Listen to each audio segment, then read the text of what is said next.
Well, hello there. My name is Mark Miles, and I love helping trainers, facilitators, workshop presenters, whatever you may call yourself, basically an educator in general or influencer, really take their results to the next level.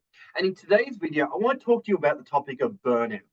The topic of burnout is something that trainers and facilitators often don't discuss, but it's something that they experience on a regular basis. Now, this often happens for a number of different reasons. And in today's video, I want to talk to you about the top three that I have identified. Now, as a trainer and facilitator, ultimately, people get into the role because they really, really, really want to make a difference, which is fantastic. Unfortunately, though, due to a number of reasons, if the job by nature gets repetitive, then people can find themselves burning out, so to speak. But let's unpack that and let's actually look at those three core reasons why burnout actually happens and how you can actually stop it, how you can actually maintain your vibrancy and your motivation to really keep that joy and that love for the trainer role as active as possible and really enjoy it in every single moment as much as possible. So get ready to write, grab a pen, and I want to share with you the top three reasons that people burn out as a trainer. So, first reason is number one, a lack of a trainer mission. A lack of a trainer mission. What do I mean by that? Well, ultimately, whenever you get into a trainer role or a facilitator role, you really need to be thinking, why are you there? What are you actually trying to create? You see, if you are in an industry, you really need to define what is your mission? Why do you do what you do? Now, very early on in my career, back in 2013, if not 2012, I noticed that fundamentally in the training space, people were not learning the skills, the knowledge, the structures, and the ability to truly influence an audience. And my trainer mission ultimately became to raise the standards of training throughout Australia and throughout the globe by teaching people the fundamentals of how you can really influence your audience and get your content remembered. And that became my mission that I allowed to drive me in every single interaction that I had as I was out there in the training space delivering training. And I really want to encourage anybody that's watching this video right now to really start to think, meditate, contemplate, and think about what is the difference? What is the problem? What is the issue that you are really driven to solve within your industry? And when you can write that down and keep that top of mind, you're going to find that you're going to really avoid burning out in the short term, which is so cool. Now, the second thing that often leads to burnout is the following: over talking.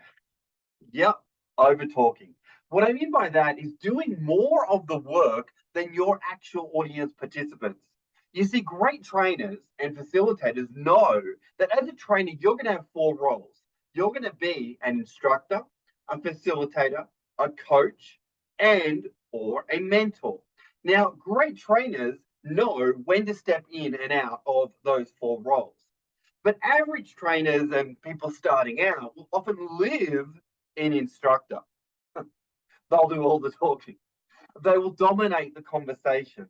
They will not give activities for people to do.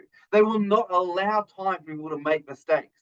And as a result, their over talking will often lead to burnout. They'll lose their voice. They'll lose a passion for the topic because they will not allow the room to experience the topic. So I really encourage people be very, very, very aware of your teacher audience ratio in regards to how much and who is doing the talking, right? Really, really, really important one to be aware of. Make sure your audience is doing 70% of the talking and you're doing 30. Your job is to lead the hearts and minds of your audience. Just have a think about that for a moment. Be aware of how much and who is doing the talking at any one point. Now, the third thing that leads to burnout is a refusal to innovate. Yes, a refusal to innovate. Now, what I mean by that is you could have been in industry for 5 or 10 or even 15 or 20 years You may even be delivering the same workshop hundreds and hundreds of times. Very quick way to burn out is do it exactly the same every single time. You see, what will keep your essence and your motivation high and your passion high is your constant ability to reflect and go, how else could I say these instructions? How else could I present that information? What new information is out there that I could include? How else could I word this so that more people understand it? I just created confusion in that space and the way that I said it. How else could I say it? What was it that I said that created that confusion?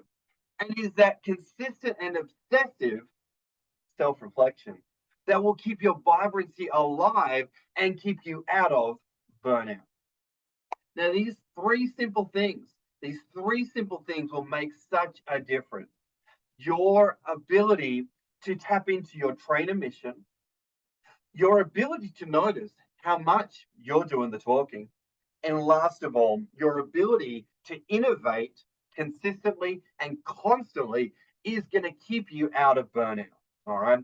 So I just really wanted to address this topic because it's something that trainers and facilitators face all the time. Because when people first start out, they are passionate, they are excited. But if they don't check themselves and keep abreast of these three things, then they burn out very quickly and they go, nah, training, facilitating, I'm over it. It's not for me anymore. All right. So I definitely want to encourage you, rewatch this video, like, comment, share, and be aware of your emotional energy that you're projecting to any audience.